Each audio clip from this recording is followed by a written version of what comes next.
Hello నమస్తే. ఈరోజు AP వార్తాపత్రికలో వచ్చిన వార్తలు, ఆ వార్తల వెనుకున్న వాస్తవాలని విశ్లేషించే ప్రయత్నం చేద్దాం. ముందుగా ప్రజాశక్తి పేపర్‌లో నిన్న ఆంధ్రప్రదేశ్ ప్రభుత్వం కలెక్టర్ల సదస్సు పెట్టింది. ముఖ్యమంత్రి చంద్రబాబు నాయుడు గారి అధ్యక్షతన మంత్రులు, కలెక్టర్లు, ఉన్నతాధికారులు అందరూ పాల్గొన్నారు.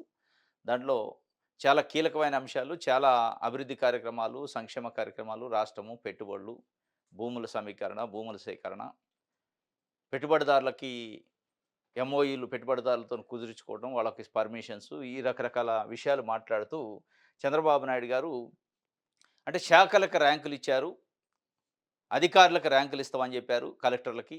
గ్రేడ్స్ ఇస్తామన్నారు. A grade, B grade, A plus grade ఇట్లాంటి గ్రేడ్‌లు ఇస్తాం. ఆ పనితీరును బట్టి మీకు ప్రాధాన్యత ఉంటది అని చెప్పే ప్రయత్నం చేశారు. అదే వర్తిస్తది మంత్రులకు కూడా. అధికారులదే మంత్రులకు కూడా వర్తిస్తది. శాఖలకు కూడా వర్తిస్తదని చెప్పారు. దానికి సంబంధించి ప్రజల సంతృప్తే కీలకము. ఆ దిశగా పాలన అందించాలి. అన్ని రంగాల్లో అగ్రస్థానంలో నిలబెట్టాలి. అందుకు ప్రతి ఒక్కరూ కృషి చేయాలి. కలెక్టర్ల సదస్సులో ముఖ్యమంత్రి చంద్రబాబు ప్రజల సంతృప్తే కొలమానం దిశగా పాలన అందించాలని ముఖ్యమంత్రి చంద్రబాబు నాయుడు అధికారులకు ఆదేశించారు. సచివాలయంలో 2 రోజుల పాటు జరగనున్న కలెక్టర్ల సదస్సులో భాగంగా తొలి రోజైన గురువారం ఈయన ఆయన ఉపన్యాసం చేశారు. ఈ సందర్భంగా ఆయన మాట్లాడుతూ అన్ని రంగాల్లో, అన్ని వ్యవస్థల్లో రాష్ట్రం పనితీరు బెంచ్ మార్క్‌గా మారాలని కోరారు. జిల్లాలు, కలెక్టర్ల మధ్య అభివృద్ధిలో పోటీ ఉండాలని సూచించారు. జిల్లాల్లో అమలు చేసే ఉత్తమ పద్ధతులను బెస్ట్ ప్రాక్టీసెస్ మిగతా జిల్లాల్లో అమలు చేస్తామన్నారు. ఆ జిల్లా కలెక్టర్‌లనే వాటికి నోడల్ ఆఫీసర్‌లుగా పెడతామని చెప్పారు. ఇదంతా ఇగ రొటీన్‌గా జరిగేది. ఇది నాకు తెలిసి ఆరోసారి అనుకుంటా కలెక్టర్ల సదస్సు ముఖ్యమంత్రిగా చంద్రబాబు నాయుడు గారు వచ్చిన తర్వాత రెండోసారి. అంటే 3 నెలలకొకసారి పెడుతున్నారు కలెక్టర్ల సదస్సు. ఇది ఆరో, ఏడో ఉంది. మొత్తానికి ఇయన్నీ జెప్పారు. జిల్లాలు పోటీ పడాలి, ఒకళ్ళకొకళ్ళు పోటీ పడాలి, పని జేయాలి, ప్రజలకి అందుబాటులో ఉండాలి, ప్రజల సమస్యలు పరిష్కరించాలి. ఇదంతా ఒక ఎత్తైతే ఒక రాజకీయ కోణం కనిపిస్తుంది. కూటమిలో ఉన్న పవన్ కళ్యాణ్ గారికి సంబంధించిన శాఖను టార్గెట్ జేశారా? పవన్ కళ్యాణ్ గారికి సంబంధించిన అటవీ శాఖ చివరి స్థానంలో ఉందని ప్రకటించారు. అంటే ఇది అటవీ శాఖ చివరి స్థానంలో ఉన్నందుకే పవన్ కళ్యాణ్ గారి శాఖను టార్గెట్ చేశారా? ఇది కూటమిలో పెద్ద ఎత్తున చర్చ. చివరి స్థానంలో పవన్ కళ్యాణ్ శాఖ ఉంది అని చెప్పి వారు చెప్పారు ముఖ్యమంత్రి చంద్రబాబు నాయుడు గారు. ఈ ఈ దీంట్లో రాజకీయంగా ఒక టార్గెట్, ఒక కోణం ఉందా? లేదా నిజంగానే చివరి స్థానంలో ఉందా? అనేది ఎందుకంటే నారా లోకేష్ గారిది, మిగతా మంత్రులది టాప్ 5 లోనే ఉంది. పవన్ కళ్యాణ్ గారిది చివర్లో వచ్చింది. అసలు ఆ అటవీ శాఖకు ఉన్న ప్రాధాన్యత ఏంటి? అటవీ శాఖకు కేటాయించిన నిధులేంటి? అనేది చూస్తే పబ్లిక్కు అంటే మొత్తం రాష్ట్ర వ్యాప్తంగా అటవీ శాఖ యొక్క పనితీరు ఉండదు. దాని దాని తని పనితీరు యొక్క ప్రభావం ప్లెయిన్ ఏరియాలో పడదు. కేవలం ఏజెన్సీలో అడవి ఉన్న ప్రాంతంలో పడిద్ది. ఇది వారు తీసుకున్నారు ఆ శాఖ. ఆ శాఖ నిధుల కేటాయింపు కూడా తక్కువ ఉంటది. ఇదంతా మనకు తెలిసిందే. మరి ఆ కోణంలో చూస్తే నిధులు లేక ప్రాధాన్యత లేని అంటే రాష్ట్ర వ్యాప్తంగా ప్రభావం లేని శాఖ కాబట్టి వెనకబడ్డదా? లేదంటే స్పెసిఫిక్‌గా అటవీ శాఖ చివరి స్థానంలో ఉందని ఎందుకు చెప్పాల్సొచ్చింది? ఆ చివరి స్థానంలో ఉందంటే ఒక హెచ్చరిక పవన్ కళ్యాణ్‌కి చేశారా చంద్రబాబు నాయుడు గారు? జాగ్రత్తగా పని చేయాలని. అది పవన్ కళ్యాణ్ అయినా, లోకేష్ అయినా, చంద్రబాబు నాయుడు అయినా పని చేస్తేనే లీడర్ అని చెప్పే ప్రయత్నం చేశారా? లేదా కూటమి పరంగా జనసేన చీఫ్‌ని టార్గెట్ చేస్తున్నారా? అనే ఒక చర్చ కూటమిలో పెద్ద ఎత్తున జరుగుతుంది నిన్నటి నుంచి. దానికి సంబంధించిన ఒక వార్త చివరి స్థానంలో అటవీ శాఖ, అనకాపల్లి ఫస్ట్, అన్నమయ్య లాస్టు. శాఖలు, జిల్లాలకు ర్యాంకులు కేటాయించారట. దానికి సంబంధించి ఒక వార్తని ఇచ్చారు. ఒకవైపు ఎట్ ద సేమ్ టైమ్ నిన్న పవన్ కళ్యాణ్ గారికి సంబంధించిన constituency Pithapuram Telugu Desam party in charge Varma గారిని తొలగించారు. ఆయనకు షాక్ ఇచ్చింది తెలుగుదేశం పార్టీ. ఒకవైపు కుడి చేత్తోని ఇస్తూ ఎడమ చేత్తోని తీసుకుంటున్నట్టుంది. అంటే పిఠాపురంలో జనసేన పార్టీ సంబంధించిన కార్యకర్తలకి, తెలుగుదేశం పార్టీ కార్యకర్తలకి, వర్మకి పొసగట్లేదు. దీనికి సంబంధించిన పదే పదే ఏదో ఒక సందర్భంలో, ఏదో ఒక కార్యక్రమంలో అది బయటికొస్తుంది. గొడవ కావటమో, లేతే రప్చర్ కావటమో, పేపర్‌లో, టీవీల్లో రావటమో. ఇది ఒక రకంగా అసంతృప్తిగా ఉన్నాడా పవన్ కళ్యాణ్ గారు? పవన్ కళ్యాణ్ గారిని సంజాయించటం, పవన్ కళ్యాణ్ గారిని తృప్తిపరచడం చంద్రబాబు నాయుడు గారి ప్రయారిటీయా? మిగతా రాష్ట్రంలో ఉన్న జనసేన పార్టీ నాయకులు, కార్యకర్తలను సాటిస్ఫై చేయటం ఒక ఎత్తయితే, పవన్ కళ్యాణ్ గారిని వరకు పిఠాపురంలో సాటిస్ఫై చేస్తే, మిగతా దగ్గర పెద్దగా ఇబ్బంది లేదు అని ఆయన అనుకుంటున్నా. పవన్ కళ్యాణ్ కూడా నా కాన్స్టిట్యున్సీ వరకు అడ్డం రాకుండా ఉంటే చాలు.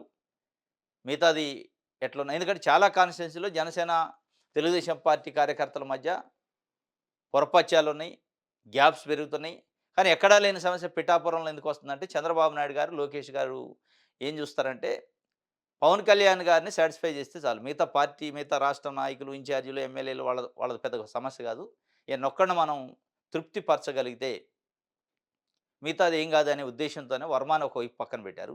ఇంకొక వైపు ఇక్కడికొచ్చి నీ పనితీరు బాగలేదు చివరి స్థానంలో ఉన్నావు అని 2 వెర్షన్‌లు నిన్న రాష్ట్రంలో జరిగినాయి. దానికి సంబంధించి చివరి స్థానంలో అటవీ శాఖ అని చెప్పి వర్మని తొలగింపుకు సంబంధించి వర్మ శాఖ అని ఒక వార్తని ప్రజాశక్తి ఇచ్చింది. ఇంకోటి ఆంధ్ర జ్యోతి చూద్దాం. అన్నీ గమనిస్తున్నా ప్రతి గంట ప్రతిరోజు లెక్క పెడుతున్నా అని సీఎం గారు చెప్పారు. అన్నీ గమనిస్తున్నారట. ప్రతి గంట ప్రతిరోజు లెక్కిస్తున్నారట. కలెక్టర్ల పనితీరు, మంత్రుల పనితీరు అని చెప్పి. మరి అన్నీ గమనిస్తున్నప్పుడు ఈ అవినీతి ఏంటి? అక్రమాలేంటి? భూ కబ్జాలేంటి? అత్యాచారాలేంటి? హత్యలేంటి? డ్రగ్స్ ఏంటి? రకరకాలవి బయటపడుతున్నాయి కదా! పట్టపగలు హత్యలు జరుగుతున్నాయి. అత్యాచారాలు జరుగుతున్నాయి. అనేకం మనం చూసినాం. మీరు అన్నీ గమనిస్తానంటున్నారు. ఎమ్మెల్యేలు మహిళలను వేధించడం చూస్తున్నాం. ఎమ్మెల్యేల పైన డైరెక్ట్‌గా మహిళలు బయటకొచ్చి ఆరోపణలు చేయటం, వీడియోలు రిలీజ్ చేయటం.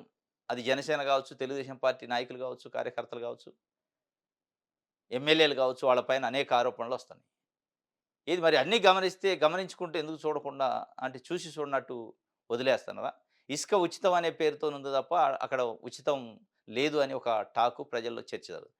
పేరుకి ఉచితం గాని షరామామూలు నాయకుల జేబులు నింపుకుంటున్నారని ఒక చర్చ ఉంది. అన్నీ చూస్తాను అంటున్నారు ప్రతి గంట, ప్రతిరోజు. ఈ ప్రతి గంట, ప్రతిరోజు చూసేది ఏ విషయంలో చూస్తున్నారు? ప్రజల కోణంలో, రాష్ట్రం కోణంలో, సంక్షేమం కోణంలో, అవినీతి కోణంలో చూస్తున్నారా? దాన్ని తగ్గించే ప్రయత్నం ఏమైనా చేస్తున్నారా? కేవలం పెట్టుబడిదారులు, పారిశ్రామికవేత్తలు వాళ్ళ కోసం భూముల సమీకరణ, భూములు ఇవ్వటం ఇదే చూస్తున్నారా? అనేది ఒక చర్చ. ఏ ఎమ్మెల్యే ఏం చేస్తున్నారు? ఏ కలెక్టర్ ఎట్లా ఉన్నారు? ఏ జిల్లా ఎట్లా ఉంది? ఏ మంత్రి ఏం చేస్తున్నారు? ఏ శాఖలో ఏం జరుగుతుందనేది రిపోర్ట్ తెప్పించుకొని ప్రతి వారం 2 గంటలు చదువుతున్నా. ఆ తర్వాత మీతో మాట్లాడుతున్నా. కలెక్టర్ల సమావేశం అనేది మీకు 3 నెలలకు ఒకసారి నిర్వహించే పరీక్ష లాంటిది. మీకు ఖచ్చితంగా రేటింగ్స్ వస్తాయి. బాగా పనిచేసిన వారు మరింత ముందుకెళ్ళి టాప్‌లో నిలుస్తారు. నేను పని చేయకపోతే ఏమవుతుందంటూ ప్రతికూల ఆలోచనలు చేసేవారు నష్టపోతారు. ఇది మంత్రులకు కూడా వర్తిస్తుంది. ప్రజల కోసం పనిచేసేవారు భయపడాల్సిన అవసరమే లేదని చంద్రబాబు నాయుడు గారు చెప్పారు. మేము కాదు మనం అనే భావంతోని పనిచేయాలి. ప్రజల సంతృప్తి మీ పనితీరు కొలబద్ద. ఇది మంత్రులకు కూడా వర్తిస్తది అని చెప్పి ఒక వార్తని ఇచ్చారు. మరి రోజు చూస్తానంటున్నారు.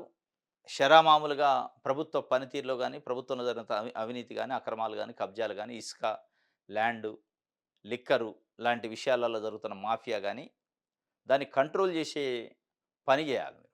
చూస్తున్నట్టు చూసుకుంటుంటే కాదు. ఈ రోజు కూడా మీరు ప్రజా దర్బార్లు పెడుతున్నారు. కొన్ని వేల మంది రోజువారీగా వస్తున్నారు. అంటే సమస్యలు ఉంటేనే వస్తారు వాళ్ళు.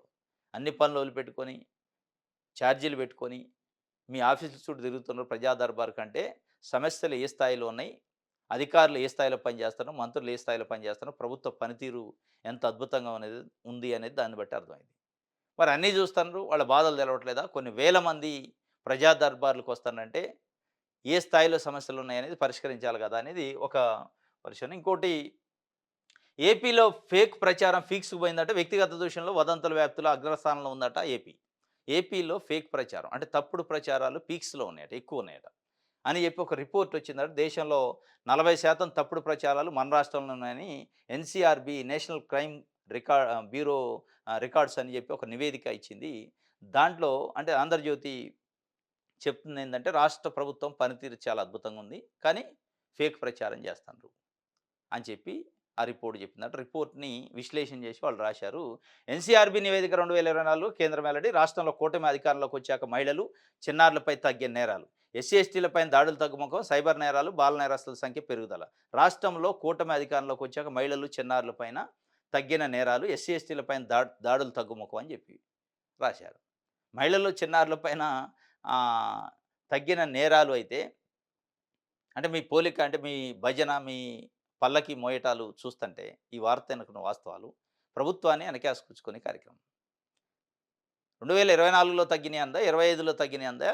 లేదంటే చంద్రబాబు నాయుడు గారు ముఖ్యమంత్రి అయ్యాక కూటమి ప్రభుత్వం వచ్చాక తగ్గినాయందా? ఎన్‌సీఆర్‌బీ నివేదికలో ఈ ప్రభుత్వం వచ్చాక, ఆ ప్రభుత్వం వచ్చాక అని చెప్పరు. ఇయర్ ఉంటది. ఈ ఇయర్‌లో ఇంత ఉంది, ఈ ఇయర్‌లో ఇంత ఉందని చెప్తారు. వీరేం చేశారు, కూటమి వచ్చిన తర్వాత అని చెప్పి వీరి భక్తిని దాంట్లో నిరూపించుకున్నారు. వీళ్ళ భజనని అందులో రాశారు. కూటమి వచ్చిన తర్వాత అని ఉండదక్కడ. కూటమి వచ్చాక ఏంది, కూటమి ముందు ఏంది, వాళ్ళు ప్రభుత్వాలను కంపేర్ చేయరు. ఇయర్‌కి కంపేర్ చేస్తారు. రాష్ట్రానికి కంపేర్ చేస్తారు. ఎస్సీ, ఎస్టీల పైన దాడులు తగ్గినాయట.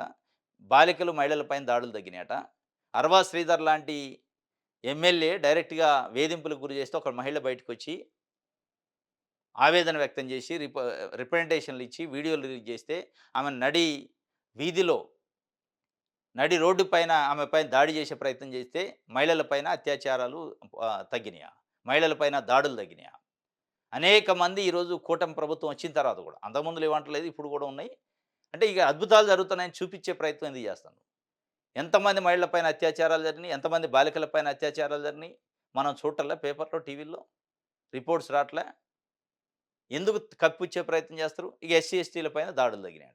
ఎస్సీ, ఎస్టీకి సంబంధించిన ఎమ్మెల్యేలు, తెలుగుదేశం పార్టీ ఎమ్మెల్యేలు కొలకపూడి శ్రీనివాసరావు లాంటోళ్ళు, ఇంకా కో ఆయన ఆదిమూలం లాంటోళ్ళు, కోనేటి ఆదిమూలం లాంటోళ్ళు, ఇటువంటోళ్ళు బయటకొచ్చి మరీ ఆవేదన వ్యక్తం చేస్తున్నారు. ఎస్సీ, ఎస్టీల పరిస్థితి తెలుగుదేశం పార్టీలో ఏంటి, ఎమ్మెల్యేలకు గెలిచిన మాకే విలువ లేని పరిస్థితి అని వాళ్ళు బయటకొచ్చి మరి మా డబ్బులు మాకు ఇయ్యండి, రాజీనామా చేసి బయటకు పోతామని ఒక ఎమ్మెల్యే కుమారుడు ఈ మధ్య కాలంలో ప్రకటన కూడా చేసిండు. Okay, SC MLA. ఇంకొక ఆయన థామస్ అనుకుంటా. మొత్తానికి ఎస్సీ ఎమ్మెల్యేలు, ఎస్టీ ఎమ్మెల్యేల పైన టార్గెట్‌గా పెట్టుకొని తెలుగుదేశం పార్టీ ఈరోజు ఒక రకంగా ఇండైరెక్ట్‌గా దాడి చేసినట్టు. ఎస్సీ ఎమ్మెల్యే గెలుస్తాడు. ఎమ్మెల్యే పైన వాళ్ళొక ఇన్‌చార్జి. ఇంకొక అగ్రవర్ణానికి చెందిన ఫార్వర్డ్ క్యాస్ట్ సంబంధించి. ఏంటి అది, అవమానించడం కాదా? దాడి కాదా? ఇవన్నీ దాచిపెట్టే ప్రయత్నం 'ఆంధ్రజ్యోతి' పేపరు ఫేక్ ప్రచారం పీక్స్‌కుపోయిందట. ఆ ఫేక్ ప్రచారంలో మీరున్నారు. జరిగేది ఒకటైతే వార్తలు ఒకటిస్తారు. ఈ ఫేక్ ప్రచారం పీక్స్‌లో 'ఆంధ్రజ్యోతి' పేపర్ కూడా ఉంది అనిపిస్తది. వార్తలు చూస్తుంటే వాళ్ళయి. జరుగుతున్న వాస్తవాలను చూపించరు పేపర్‌లో, టీవీలో. రైతులు, ప్రజలు ఎదుర్కొన్న సమస్యలను ఏ రోజు రాయరు. తప్పుడు వార్తలు, అంటే మీ మీ కోణంలో ఇదే నిజమని చెప్పి నమ్మించే ప్రయత్నం చేస్తారు. అది ఫేక్ ప్రచారం కాదా? ఈరోజు ఒడ్లు, మొక్కజొన్నల రైతులు కళ్ళాలలో పోసుకొని నిరీక్షణ చేస్తున్నారు. ఆందోళనలో ఉన్నారు వర్షాలొస్తాయని. వాళ్ళ బాధ ఎప్పుడైనా రాశారా మీరు? అది రాస్తే నిజం. అది రాయకుండా ఇది అద్భుతంగా ఉంది, ఇది ఓహో! ఆహా! అని రాస్తానంటే ఏది ఫేకు, ఏది నిజం? ఈ ఫేక్ ప్రచారం అసలు ఆంధ్రప్రదేశ్‌లో పీక్స్‌కుపోవడానికి కొన్ని ఇట్లాంటి సో కాల్డ్ పత్రికలు, టీవీ ఛానెళ్ళే. దాంట్లో డౌట్ లేదు. సోషల్ మీడియా కంటే గూడా. ఇది ఒక వార్త. ఆంధ్రప్రభ చూద్దాం. అభివృద్ధితోనే సంపద, సంక్షేమం వాస్తవమే. అభివృద్ధితోనే సంపద, సంక్షేమం, ప్రజా సంతృప్తే నాకు కొలమానం, వారానికో ఎంఓయు, రోజుకో శంకుస్థాపన. ఇది అభివృద్ధి ఎట్లయిద్ది? వారానికొక ఎంఓయు, రోజుకొక శంకుస్థాపన జరిగితే ఏం శంకుస్థాపన? ప్రజల ఇండ్లా? ప్రజలకి గూడు లేనోళ్ళకి గూడు శంకుస్థాపన చేస్తున్నారా? ఎంఓయు దేనికోసం కుదుర్చుకుంటున్నారు? వ్యాపారస్తులతోని వ్యాపారం చేయటానికి. వాళ్ళొచ్చి ఈడ వ్యాపారం చేయడానికి ఎంఓయూలు. దాంతోని ప్రజలకేమి మొత్తం రాష్ట్రం ఒకసారే అయిపోద్దా? అభివృద్ధి అయిద్దా? సంక్షేమం అయిద్దా? రోజుకొక ఎంఓయు, వారానికి ఒక శంకుస్థాపన చేసినంత మాత్రంలో రాష్ట్రం అభివృద్ధి అయిద్దంటే, ఇప్పటివరకు మీరు చేసుకున్న ఎంఓయూలెన్ని? మీరు చేసిన శంకుస్థాపనలెన్ని? ఏ స్థాయిలో అభివృద్ధి అయింది రాష్ట్రం? మరి అన్నీ మీరు 1995లో చంద్రబాబు నాయుడు గారు ముఖ్యమంత్రి అయిన దగ్గర నుంచి ఈ రోజు వరకు చాలా ఎంఓయూలు చేసుకున్నారు.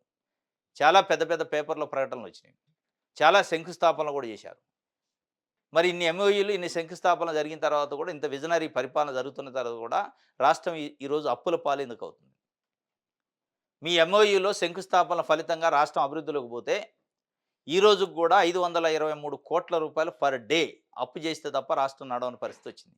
ఏంటి మీరు చేస్తున్న పరిపాలన యొక్క ఫలితాలు ఏమొచ్చినాయి?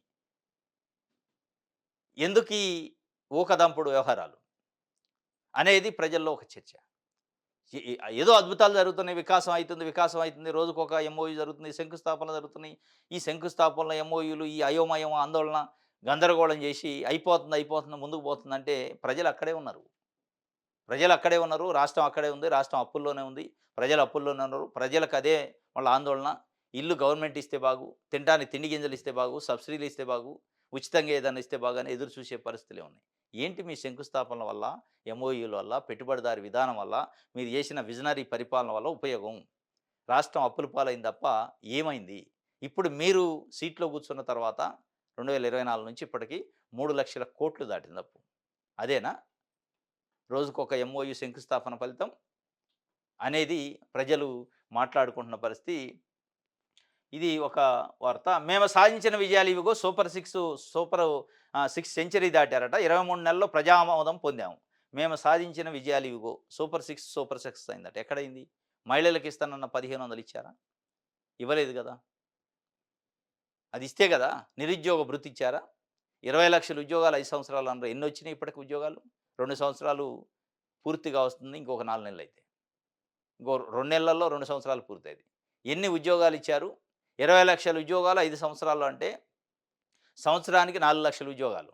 అంటే 2 ఇయర్స్ అయింది. 8,00,000 ఉద్యోగాలు ఎక్కడిచ్చారు? ఏ ప్రభుత్వ రంగంలో ఇచ్చారు? ఏ ప్రైవేట్ రంగంలో ఇచ్చారు? ఎక్కడ సూపర్ 6 అయింది? ఏంటి ఈ ప్రచారం అనేది ప్రజల్లో ఒక చర్చ ఉంది. ఇంకోటి ఆ! రైట్. ఇది ఒక వార్త ఆంధ్రప్రభకు సంబంధించి. ఆ! సాక్షి పేపర్ చూద్దాం. రైట్. ఫీజులు కడితేనే పరీక్ష, చదువులు చతికిల. విద్యా దీవెనకు తూట్లు, వసతి దీవెన ఎగవేత, బీఆర్ఓల పేరుతో బాబు సర్కార్ డ్రామా, బకాయిలతో కలిపి మొత్తం 10,700 కోట్ల రూపాయలు ఈరోజు ప్రభుత్వం ప్రైవేటు కాలేజీలకి, ఇన్‌స్టిట్యూషన్స్‌కి ఫీజు రీయింబర్స్‌మెంట్ బకాయి ఉంది. దానివల్ల ఇప్పటికే తెలంగాణలో ఒక బర్నింగ్ ఇష్యూ అయింది. హైకోర్టు ఏం చెప్తుందంటే పిల్లల నుంచి వసూలు చేసుకోండి అని కాలేజీలకు చెప్పింది. ప్రభుత్వం కూడా చిన్నగా తెలంగాణ ప్రభుత్వం ఫీజు రీయింబర్స్‌మెంట్ అనే పథకం నుంచి వైదొలగడానికి ప్రయత్నం చేస్తూ జివో నంబర్ 7ని రిలీజ్ చేసింది. ఆ 7 పైన హైకోర్టులో స్టే వచ్చింది. ఇది జరుగుతున్నప్పటికీ ఆంధ్రప్రదేశ్‌లో దీనిపైన కిమ్ అంటలే. 10,700 కోట్ల రూపాయలు బకాయి ఉంది. 10,700 కోట్ల రూపాయలు విద్యార్థుల చదువుకు సంబంధించిన ఫీజులు బకాయి ఉంటాయి. కానీ కోట్ల రూపాయలు పెట్టి ఫుల్ పేజ్ యాడ్‌లేస్తారు. ప్రతి సందర్భానికి తుమ్మితే యాడు, దగ్గితే యాడు, వంగితే యాడు, నిలబడితే యాడు. యేసుకుంటూ ప్రభుత్వ సొమ్ముని దుర్వినియోగం చేస్తూ ఒకవైపు పిల్లలు చదువు కదా! చాలా అద్భుతంగా దూసుకుపోతుందంటారు. దూసుకుపోవాలంటే ముందు చదవాలి కదా! మినిమమ్ నీడ్స్ కదా! విద్య, వైద్యం, తిండి, ఉండటానికి ఇల్లు ఇవి కదా! ఇవి ఏది లేకుండా దూసుకుపోతుందని ఎంఓయూ చేసుకుంటూ దూసుకుపోతే ఒక పారిశ్రామికవేత్త ముఖ్యమంత్రి గారు కలిసి ఫైల్స్ మార్చుకొని మ్యూచువల్ అండర్‌స్టాండింగ్ రాసుకుంటే అయిపోద్దా? అభివృద్ధి అయినట్టా? మరి ఇక్కడున్న విద్యార్థులు చదువుకునే విద్యార్థుల ఫీజులు ఎవరు చెల్లించాలి? రైతులకు సంబంధించిన బాధలు ఎవరు తీరవాలి? వాళ్ళని గాలికి వదిలేసి అసలు రాష్ట్రంలో ఉన్న ప్రజలను గాలికి వదిలేసి కేవలం పారిశ్రామికవేత్తలు వికాసం అయిపోతే రాష్ట్రం కూడా వికాసం అయిపోద్ది అని ఎందుకు చెప్తున్నారు? ఇది మొత్తానికైతే చదువు చతికిలబడుతుంది ఆంధ్రప్రదేశ్‌లో అని ఒక వార్తని సాక్షి పేపరు ఇచ్చింది. రెండోసారి టీవీకే చీఫ్ విజయ్‌కు మళ్ళీ గవర్నర్ మొండి చెయ్యి. కలిసి వచ్చే పార్టీల వేటలో బిజీగా మారిన విజయ్. డీఎంకే, అన్నా డీఎంకే జట్టు కడితే మూకుమ్మడి రాజీనామాలు చేసేందుకు రెడీగా ఉన్న టీవీకే ఎమ్మెల్యేలు అవసరమైతే న్యాయ పోరాటానికి సిద్ధమని వ్యాఖ్య. సిపిఐ, సిపిఎంల మద్దతు కోరిన టీవీకే నేడు గవర్నర్కు వ్యతిరేకంగా కాంగ్రెస్ రాష్ట్ర వ్యాప్తంగా ఆందోళన. నూతన ప్రభుత్వ ఏర్పాటుపై తమిళనాడు కొనసాగుతున్న ప్రతిష్టంభన. రాజ్యసభ స్థానానికి అన్నా డీఎంకే నేత షణ్ముగం రాజీనామా. అన్నా డీఎంకేని చీల్చి టీవీకేతో షణ్ముగం కలుస్తారని ఊహాగానాలు వస్తున్నాయట. బెంగాల్ అసెంబ్లీ కూడా రద్దు చేశారు.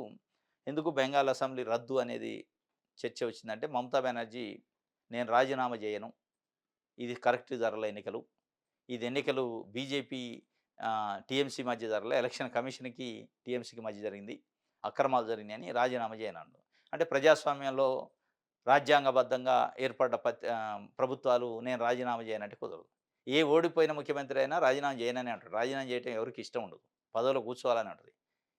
కానీ మనకు కూర్చోవాలంటే ఉండదు. ప్రజలు కూర్చోవాలని అనుకోవాలి. డిస్మిస్ చేసి పడేసిండు గవర్నరు అసెంబ్లీని, ప్రభుత్వాన్ని. అది అక్కడికి అయిపోయింది. ఇక ఇప్పుడు తమిళనాడు పరిస్థితి చాలా ఉత్కంఠగా ఉంది. గవర్నర్ మెజారిటీ మెలకాని పెట్టి మరి గవర్నర్ పెడుతుండా ఢిల్లీ నుంచి ఆపరేట్ అవుతుందో తెలవట్లేదు. చాలా దారుణమైన పరిస్థితి. గవర్నర్ వ్యవస్థ పైన ఇప్పటికే అనేక సార్లు చర్చ ఉండాలా వద్దా? గవర్నర్ అనే ఒక వ్యవస్థని అడ్డం పెట్టుకొని కేంద్రంలో ఉన్న నాయకత్వం రాష్ట్రాలని ఆట ఆడిస్తుంది. రాష్ట్రాలను గుప్పెట్లో పెట్టుకుంటుంది. అంటే కేంద్రంలో ఉన్న ప్రభుత్వానికి సంబంధించిన పార్టీయే రాష్ట్రంలో కూడా అధికారంలో ఉంటే ఇబ్బంది లేదు. దానికి వ్యతిరేకమైన పార్టీ ఇక్కడ ఏర్పడే అవకాశం ఉంటే నానా రకాల ముప్పుతిప్పలు పెడుతుంది అనేది ఇప్పటికే చర్చ ఉంది. అనేక రాష్ట్రాల్లో మనం చూసినాం. ఇప్పుడు తమిళనాడులో ప్రత్యక్షంగా గవర్నర్ వ్యవస్థ యొక్క పనితీరు, గవర్నర్ వ్యవస్థ చేస్తున్న వ్యవహారాలు బయటపడుతున్నాయి. చాలా ఇబ్బందికరమైన పరిస్థితి. ఆయన టీవీకే 108 స్థానాలు సాధించి అత్యధిక పెద్ద పార్టీగా అసెంబ్లీలో ఉంటే, అది నైతికత కదా కనీసం. అతి పెద్ద పార్టీని పిలవాల అనేది మనకి చాలా రాష్ట్రాల్లో జరిగింది. ఒక తమిళనాడులో జరగల ఇది. చాలా రాష్ట్రాల్లో గోవాలో, మహారాష్ట్రలో చాలా రాష్ట్రాల్లో ఇటువంటి పరిస్థితి వచ్చినప్పుడు అత్యధిక పెద్ద పార్టీని పిలిచారు. దాని తర్వాత బల నిరూపణ చేసుకోకపోతే ఆ గవర్నమెంట్ పోద్ది ఎట్లాగో. కానీ ఇక తమిళనాడుకి ఒక రూలు. అదే బీజేపీ బీహారో లేకపోతే మహారాష్ట్రో, గోవానో ఎక్కడైనా బీజేపీ ప్రభుత్వానికి అత్యధిక మెజారిటీ వస్తే మమ్మల్నే పిలవాలి అత్యధిక మెజారిటీ వచ్చిందంటారు. మరి ఇక్కడెందుకు ఆ రూల్ అప్లై కాదు టీవీకేకి? అంటే ఏదో ఒక అయోమయం, గందరగోళం క్రియేట్ చేసి తమిళనాడులో ఒక రాజకీయ అనిశ్చితిని క్రియేట్ చేసి అంటే ప్రజలను తప్పుబట్టే కార్యక్రమం చేస్తున్నారా రాజకీయాలలో? అంటే మీరు మ్యాండేట్ తప్పిచ్చారు కాబట్టి మేము డిజాల్వ్ చేస్తాం, రాష్ట్రపతి పరిపాలన పెడతాం అని చెప్తారా? ఈ అనిశ్చితిని ఎట్లా తీసుకెళ్ళి ఒక 2, 3 రోజుల తర్వాత రాష్ట్రపతి పాలన పెడతారా? లేదా డీఎంకే, ఏఐడీఎంకే కలిసే ప్రయత్నం ఒకవైపు జరుగుతుందట. సరే ఏదో ఒక కూటమి. ప్రజలు ఒక మ్యాండేట్ ఇచ్చారు. అల్టిమేట్‌గా ప్రజలు కదా! ఆ ప్రజల మ్యాండేట్‌ని గవర్నర్ గారు వ్యవహార శైలిలో కించపరుస్తున్నట్టుంది. ముఖ్యమంత్రిగా నేను ప్రమాణ స్వీకారం చేస్తా. నాకు ఇంతమంది ఎమ్మెల్యేలు గెలిచారు. ఇంక మిగతా మద్దతు ఇచ్చేవాళ్ళు ఉంటారు. నాకు ఒక వారం, 10 రోజులు టైం ఇస్తే బల నిరూపణ చేసుకుంటా అంటే, నీకు ఎక్కడి నుంచి వస్తారు ఎమ్మెల్యేలు? నువ్వు అసలు ఎట్లా బల నిరూపణ చేసుకుంటావు? నీకెవరు మద్దతు ఇస్తారు? అని ఒక రకంగా ఇన్సల్ట్ చేసే మాటలు మాట్లాడటం అంటే, ఇది విజయ్‌నో, టీవీకేనో ఇన్సల్ట్ చేయటం కాదు. తమిళనాడు ప్రజానీకాన్ని, తమిళనాడు ఓటర్లని ఇన్సల్ట్ చేసినట్టు. 108 స్థానాలు ఒక మ్యాండేట్ ప్రజలు ఇచ్చిన తర్వాత మీరు ఎట్లా అడుగుతారు? అంటే కాన్స్టిట్యూషనల్ పరంగా మీకు అధికారం ఉండొచ్చు. విచక్షణ ఉండొచ్చు. ఆ విచక్షణ కూడా ప్రజలు మెచ్చే విధంగా ఉండాల. అన్‌కాన్స్టిట్యూషనల్‌గా బిహేవ్ చేస్తున్నట్టు ప్రజలు అర్థం చేసుకునేలాగా ఉండకూడదు. గవర్నర్ వ్యవస్థ కళంకం వస్తది. ఈ మెజారిటీ మెలకతోని ఈరోజు తమిళనాడులో ఒక రాజకీయ క్రీడ జరుగుతుంది. రాజకీయ నాటకం జరుగుతుందని మనకు స్పష్టంగా అర్థమైతుందనేది ఒక చర్చ ప్రజల్లో జరుగుతుంది. ఇది ఈరోజు తమిళనాడు రాష్ట్రమే కదా మనకేముంది అని పక్క రాష్ట్రాలు అనుకుంటే తప్పు. ఇది తమిళనాడులో ఈరోజు అవసరమైంది. రేపు ఇంకో దగ్గర కర్ణాటకలో అవసరం కావచ్చు, తెలంగాణలో అవసరం కావచ్చు, ఆంధ్రప్రదేశ్‌లో అవసరం కావచ్చు. దీనిపైన మేధావులు, ప్రజాస్వామ్యవాదులు స్పందించాల్సిన అవసరం ఉంది. కేవలం ఇది విజయ్‌కి, టీవీకేకి సంబంధించిన విషయమే కాదు. ఇది ప్రజాస్వామ్యానికి ఒక గొడ్డల పెట్టు, రాజ్యాంగానికి ఒక గొడ్డల పెట్టు, ప్రజా అభిప్రాయానికి ఒక గొడ్డల పెట్టు. ఇటువంటి నిర్ణయాలు తీసుకుంటే కేంద్ర ప్రభుత్వం రిమోట్‌తోని ఆడిస్తే గవర్నర్‌ని చాలా ప్రమాదకరమైన పరిస్థితి భవిష్యత్తులో ఉంటది. అయినప్పటికీ టీవీకే నిన్న పోతే కూడా సారీ నీకు ఇవ్వను. ప్రమాణ స్వీకారం చేయడానికి అవకాశం ఇవ్వనని చెప్పిండట. నీకు మద్దతు ఎక్కడి నుంచి వస్తది అసలు అని అడుగుతుండట. మద్దతు ఎక్కడి నుంచి వస్తదని అడగకూడదు. అత్యధిక పెద్ద పార్టీ ఆయనది. పెద్ద పార్టీగా ఆయనకు అవకాశం ఉంది. అవకాశం ఇచ్చిన తర్వాత ఒకవేళ నిరూపించుకోలేతే ఎట్లాగో వెళ్తాడు. ఇప్పుడు వాళ్ళేందంటే వన్స్ ప్రమాణ స్వీకారం చేస్తే యాస్ ఎ చీఫ్ మినిస్టర్‌గా గవర్నమెంట్ ఫార్మ్ అయితే ఆటోమేటిక్ మద్దతు పెరుగుతది. నిలబడిద్ది, స్టేబుల్ అయిద్ది. ఎంతసేపు సీఎం కుర్చీలో కూర్చోకుండా ఆపగలిగితే అవసరమైతే వితిన్ ద టీవీకే ఎమ్మెల్యేలని వర్గాలు క్రియేట్ చేసో, గండెలు కొట్టే కార్యక్రమం, లేదంటే అవతల నుంచి వచ్చేటోడు మద్దతు ఇయ్యటానికి భయపడే కార్యక్రమం చేసే పరిస్థితి సిపిఎం, సిపిఐ పార్టీ కూడా 2 స్థానాలున్నాయి. వాళ్ళు మీమాంసలో ఉన్నారు. మరి దేనికో అర్థం కావట్లే. ఒకవైపు మేము ఎన్డీఏకి, బీజేపీకి వ్యతిరేకం అంటారు. ఒకవైపు ఎన్డీఏ, బీజేపీ ఆట ఆడిస్తుంది ఇప్పుడు గవర్నర్‌ని అడ్డం పెట్టుకొని టీవీకేని. అటువంటి సందర్భంలో వాళ్ళకి సపోర్ట్ ఇవ్వాల. కాంగ్రెస్ పార్టీ అన్‌కండిషనల్‌గా వచ్చి మద్దతిచ్చింది. అంత పెద్ద పార్టీ. మరి సిపిఎం, సిపిఐ బీజేపీని వ్యతిరేకం మాకు బీజేపీ బద్ధశత్రువు అంటారు. అటువంటి బీజేపీకి వ్యతిరేకంగా ఉన్న టీవీకేకి కాంగ్రెస్ పార్టీ మద్దతిస్తే మరి వీళ్ళెందుకో మీమాంస పడుతున్నారు. దాని ఫలితమే ఇదంతా జరుగుతుందనిపిస్తుంది. టీవీకే, పీఎంకే పార్టీ వీళ్ళంతా మద్దతిస్తే CPI party, CPM party right 118 స్థానాలు రీచ్ అయితారు. కానీ వాళ్ళు ఎందుకో ముందుకు రావట్లే. ఇంకోటి పిఠాపురం టీడీపీ ఇన్ఛార్జిగా వర్మ తొలగింపు. ఎమ్మెల్సీని చేస్తానన్న చంద్రబాబు హామీ ఉష్కాకి. అవమానం భారంతో రగిలిపోతున్న వర్మ అనుచరులు ముమ్మాటికి చంద్రబాబు, పవన్ కలిసేసేశారంటున్న టీడీపీ శ్రేణులు. వర్మ రాజకీయ భవిష్యత్తు చెక్ పడినట్టేనా? పిఠాపురం టీడీపీ ఇన్ఛార్జిగా వర్మ ఉన్నాడు. పదే పదే చంద్రబాబు నాయుడు గారి ఫోటో లేదు, ఫ్లెక్సీలని గొడవ చేస్తున్నాడు. చంద్రబాబు నాయుడు గారి కోసం ఈయన గొడవ చేస్తే ఈయన పదవి ఊడిపోయింది. చేయకుండా ఉండిపోయేది. చంద్రబాబు నాయుడు గారితో, లోకేష్ గారితో ఫోటో ఫ్లెక్సీలలో లేదని, ప్రోటోకాల్ పాటించలేదని చెప్పి అక్కడక్కడ గొడవ చేసినందుకు పవన్ కళ్యాణ్‌కి పంటి కింద రాయలేక తయారైందని చెప్పి తీసేసే ప్రయత్నం చంద్రబాబు నాయుడు గారు, లోకేష్ గారు చేశారు. అంటే చంద్రబాబు నాయుడు గారికి, లోకేష్ గారికి ఏముంటది? వాళ్ళకి బ్రాడ్‌గా మొత్తం రాష్ట్ర వ్యాప్తంగా పార్టీ, రాష్ట్ర వ్యాప్తంగా వాళ్ళ ప్రాబల్యం నిలబెట్టుకోవటం ఉంటది. ఇట్లాంటి వర్మ లాంటి వాళ్ళు వస్తారు, పోతుంటారు. ఆయన ఉంటేంది, పోతేంది. అక్కడ పవన్ కళ్యాణ్‌కి డిస్టర్బ్ చేయకుండా ఉంటే మనకు రాష్ట్ర వ్యాప్తంగా పవన్ కళ్యాణ్ మద్దతిస్తడు. కాబట్టి పవన్ కళ్యాణ్‌కి అడ్డం వచ్చేటోడిని నరికేయటమే. రాజకీయంగా తొలగించేస్తే అయిపోద్దనే ఒక దాంట్లో షాక్ ఇచ్చారు. మొత్తానికి ఇది ఒక ఒక వర్మతోని పోద్దా? ఇంకా ఎంతమందికి ఇది ఉంది అనేది ఇక భవిష్యత్తులో మనం చూడాలి. రైట్. ఇది ఒక వార్త. ఇది ఈరోజు న్యూస్ అనాలిసిస్. రేపు తాజా వార్తలతోని తిరిగి కలుసుకుందాం. Thank you.